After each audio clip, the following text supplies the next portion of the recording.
भाजप आमदार चित्रा वाघ धुळ्यामध्ये आल्या असता त्यांनी संजय राऊत यांच्या ट्विटर जोरदार टीका केली आहे। देशाचे सरन्यायाधीश महाराष्ट्रात आल्यानंतर त्यांचं स्वागत करणं हा प्रोटोकॉल असून उपमुख्यमंत्री एकनाथ शिंदे यांनी तो पाळल्याचं त्यांनी स्पष्ट केलंय। कावीळ झालेल्या माणसाला जसं सगळं पिवळं दिसतं तशी अवस्था संजय राऊतांची झाली असल्याची खोचक टीकाही त्यांनी केली। राऊत आहेत, एकतर आजारी आहेत, ते बरे व्हावे अशी मी प्रार्थना करते। 113 दिवस जेलमध्ये राहून आलेला माणूस आहे, जामिनावरती आहे आणि त्याच्यामुळे त्यांना अशा पद्धतीचे काय आपण म्हणतो त्यांच्या मनावरही कुठे परिणाम झालाय की काय जरा बघण्याची फार गरज आहे।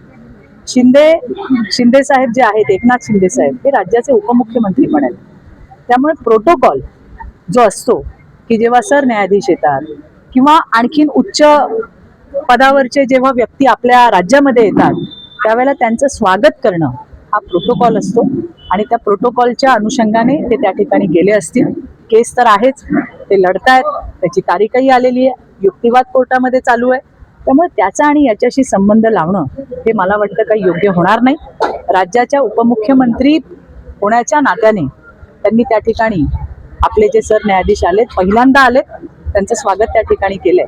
थोडंसं सकारात्मक दृष्टीनेही बघणं गरजेचं आहे, परंतु आपण म्हणतो ना असं की ज्याला कावीळ होते त्याला जग पिवळं दिसतं, तसं थोडंसं संजय राऊतांचं झालेलं आहे। मुंबईकरांनी त्यांना त्यांची जागा दाखवून दिलेली आहे आणि त्यामुळे आता ते अशा पद्धतीचे असंबद्ध वक्तव्य करतायत असं मला वाटतंय। तसंच इम्तियाज जलील यांच्या वक्तव्यावर प्रतिक्रिया देताना हा छत्रपती शिवरायांचा महाराष्ट्र असून सामाजिक शांतता बिघडवण्याचा प्रयत्न कुणी करू नये, मुख्यमंत्री आणि गृहमंत्री कारवाईसाठी सक्षम असल्याचंही त्या म्हणाल्या।